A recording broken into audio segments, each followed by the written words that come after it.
आपकी আদালতে লোক জনশক্তি পার্টির ন্যাশনাল প্রেসিডেন্ট চিরাগ পাসওয়ানের বিরুদ্ধে অভিযোগ হলো যে উনি প্রতিশোধের রাজনীতি করেন। আমার মতো ভোলাভালা একটা মানুষ প্রতিশোধের রাজনীতি, প্লিজ। নীতিশ কুমারজি আপনাকে বিরক্ত করেছেন, হার্ট করেছেন, অপমান করেছেন, আর আপনি মনে মনে ছক-কষে ফেললেন। আপনি 2020 কথা বলছেন ভোটের সময়। তো 2020 ভোটে বিহার বিধানসভার ভোট ছিল সেই সময়। আর আমি বিহার ফার্স্ট, বিহারি ফার্স্ট নামে একটা ম্যানিফেস্টো তৈরি করেছিলাম, যেখানে বিহার সংক্রান্ত সমস্ত সমস্যার সমাধান ছিল। বিহারের রাজস্ব কিভাবে বাড়বে, বিহারের রিলিজিয়াস ট্যুরিজমকে কিভাবে আমরা প্রমোট করতে পারি, আ আমাদের অ্যাগ্রো প্রো স্টেট যেখানে সেখানে ফার্মারদের সমস্যার কিভাবে সমাধান করা যেতে পারে, ওখানে প্রসেসিং ইউনিট লাগিয়ে ওখানকার উৎপাদনকে কিভাবে আ দেশে-বিদেশে পাঠানো যেতে আর পারে। নীতিশ আর কুমারের সেটাই আমরা পার্টিকে টেনে কিভাবে 43 তে নামিয়ে আনা যায়।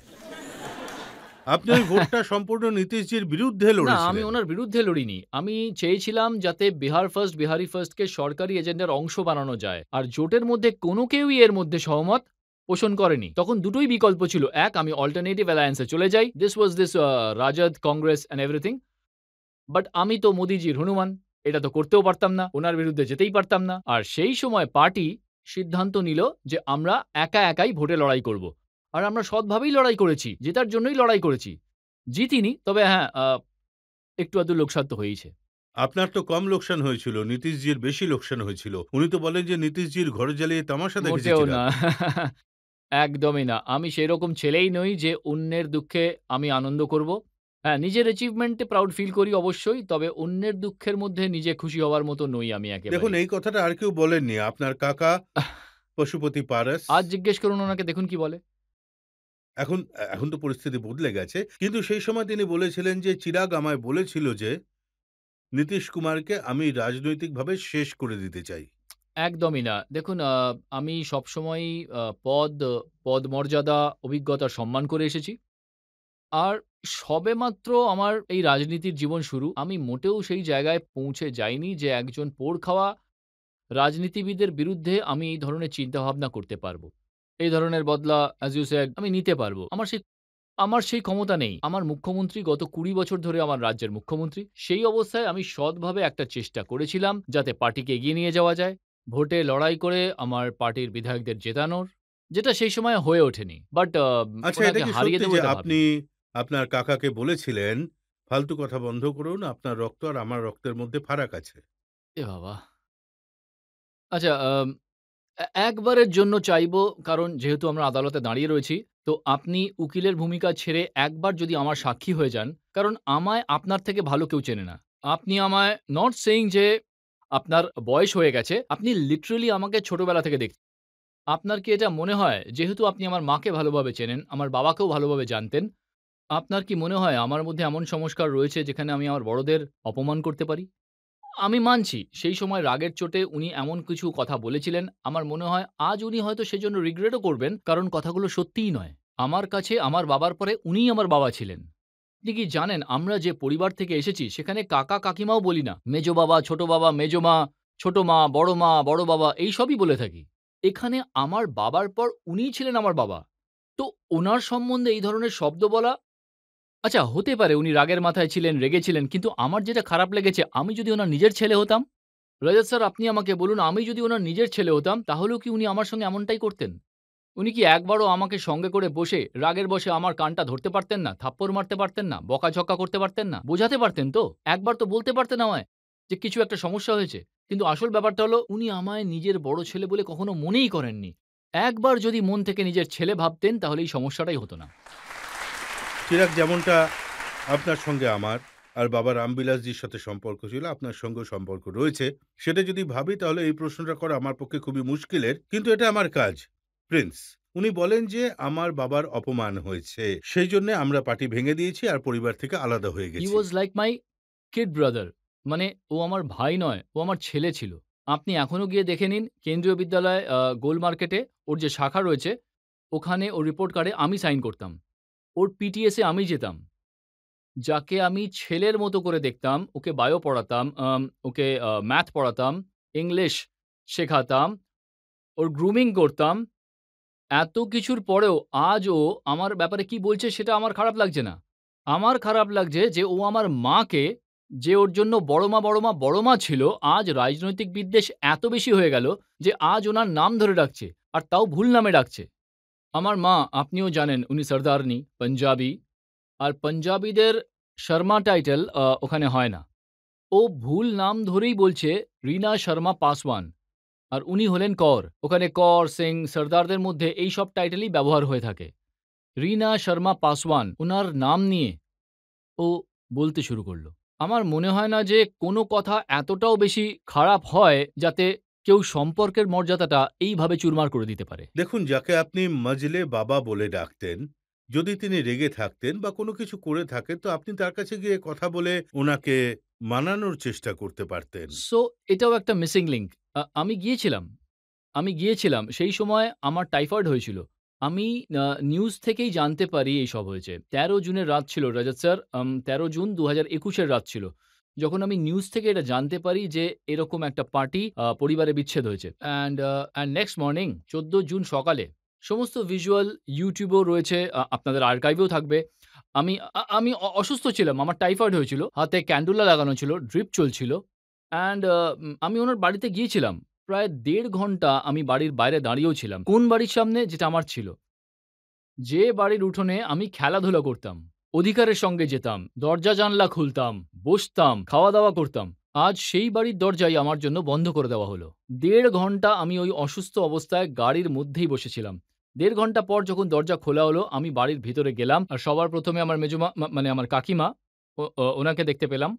আমি গিয়ে তখন ওনাকে প্রণাম করতে গেলাম। আর উনি ২ পা পিছিয়ে গেলেন আর আমাকে বললেন যে, "তোমার সঙ্গে যা হচ্ছে সেটা ভালোই হচ্ছে।"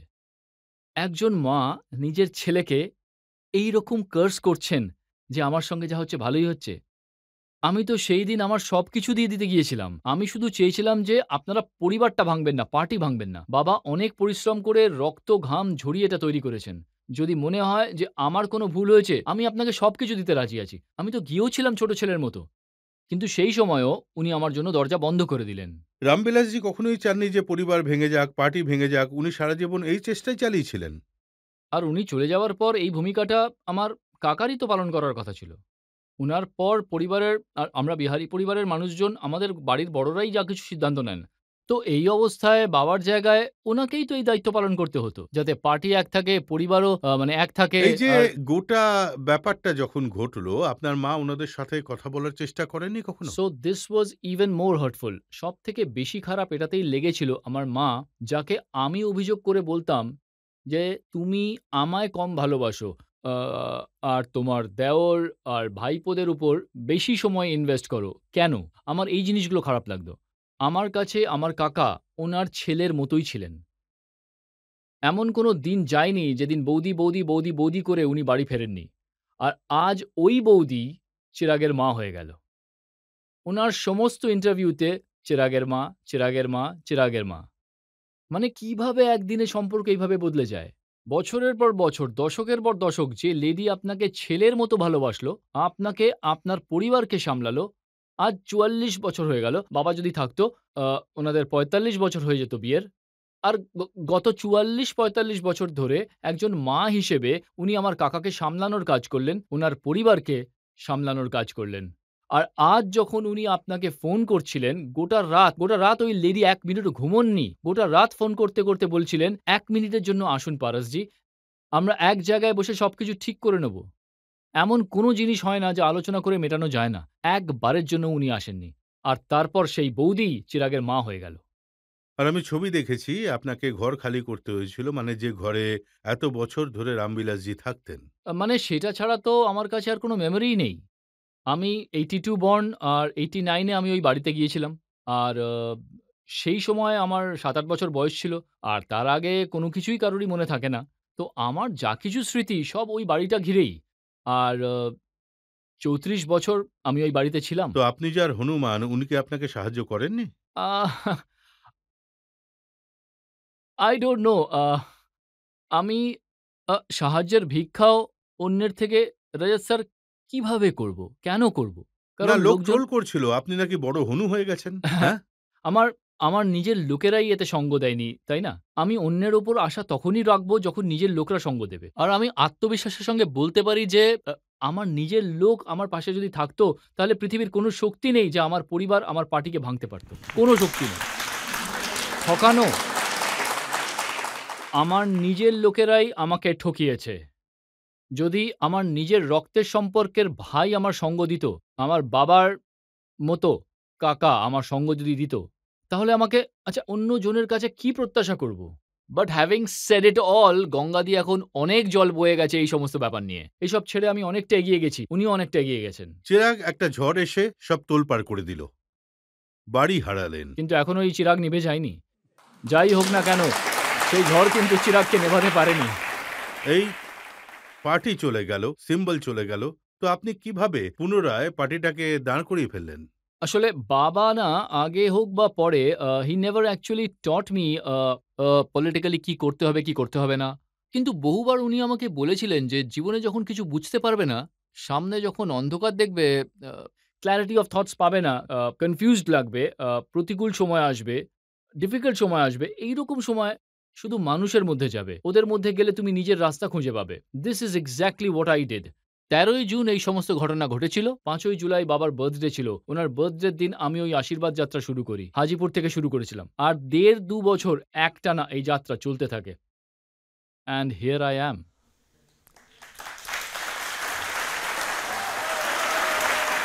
পাবলিকের থেকে কিছু প্রশ্ন নিতে পারি আমরা? হ্যাঁ।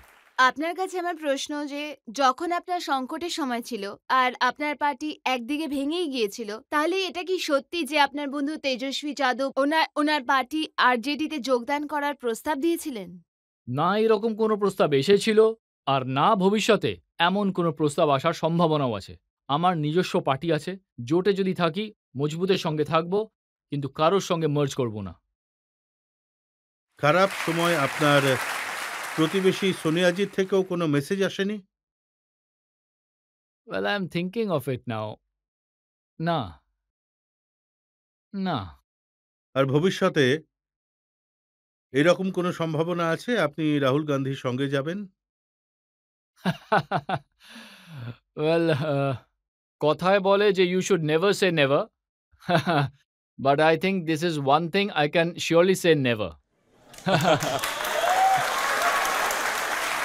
তো বিহার থেকে আপনার জোটের কতগুলো সিট আসবে? আপনি যদি জোটের কথা বলেন, তাহলে আমি জোর দিয়ে বলতে পারি ৪০-এর মধ্যে ৪০ চাই। আমি আপনাকে এবার বলছি এটার পেছনের দাবির কারণটা কি। ২০১৯-এর ভোটে আমরা মাত্র ৩টে দল মিলে লড়েছিলাম। ভারতীয় জনতা পার্টি, জনতা দল ইউনাইটেড, লোক জনশক্তি পার্টি।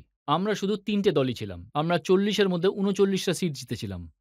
দুটো আরও মজবুত দল, যারা ২০১৯-এ বিপক্ষের সঙ্গে ছিল, মাননীয় জিতেন রাম মাঝিজির পার্টি, মাননীয় উপেন্দ্র কুশওয়াহজির পার্টি। এই দুটো দল আজকের দিনে আমাদের সঙ্গে জোটে রয়েছে। তো যখন ২০১৯-এর থেকে বেশি শক্তি আমাদের জোটের ২০২৪-এ এসে গেছে, তাতে আমার বিশ্বাস বেড়ে যাচ্ছে যে একটা সিট যেটা আমরা গতবার হেরে গিয়েছিলাম কিষানগঞ্জে, সেটা তো পাবোই। আর ৪০-এর মধ্যে ৪০টা সিট জিতে ৪০০+ সিটে বিহারের এই যোগদান থাকবে।